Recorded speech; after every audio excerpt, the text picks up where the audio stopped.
یہ آپ کو بھی پتا ہے کہ یہاں ہمارے پاس یہی پریکٹس ہے، زمیندار اور کسان پارٹنر ہوتے ہیں، تو جو بھی انہوں نے قرضے بھی لیے ہوتے ہیں تو وہ بھی ان دونوں کے کٹتے ہیں.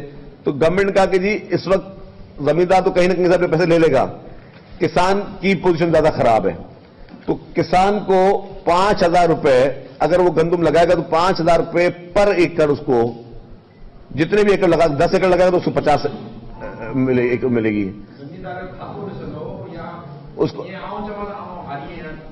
اب اس کیٹر کی بات کریں، ڈپٹی کمشنر کی سربراہی میں کمیٹی بنائی گئی جس میں agriculture department government of Sindh کے اعلی افسران بھی اس میں شامل ہیں، پھر تپے دار بھی شامل ہیں، پھر اس میں اسسٹنٹ کمشنر بھی شامل ہیں. یہ تحصیل وائز کمیٹیاں بنائی گئی ہیں.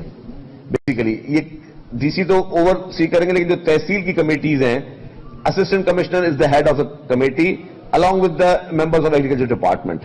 تو وہ لوگ جوائنٹلی انہوں نے سروے کیے ہیں، اور اس سرویز میں کہ جی کہاں کا گندم لگتی ہے. مثال کے طور پر اگر میری زمین اور میرے پاس باغ ہوتا ہے تو میرا کسان نہیں لے گا اس کو جس نے گندم لگانی، کیونکہ ہمارا آپ کو آج بھی پتا کہ ملک میں پورے ملک میں گندم کا کرائسس اور ویٹ پرائسز کا کرائسس ہے. آج بھی واحد پاکستان پیپلز پارٹی کی سندھ حکومت ہے جو کہ 65 روپے فی کلو آٹا بیچ رہی ہے. مجھے پتا ہے اس کے پاس ضمنی کچھ آگا کہ کہیں جگہوں پہ 150 روپے میں بھی بک رہا ہے، کہیں 200 روپے بک رہا ہے، لیکن جو گورنمنٹ کے stall. Like and subscribe to our channel Newsline 1.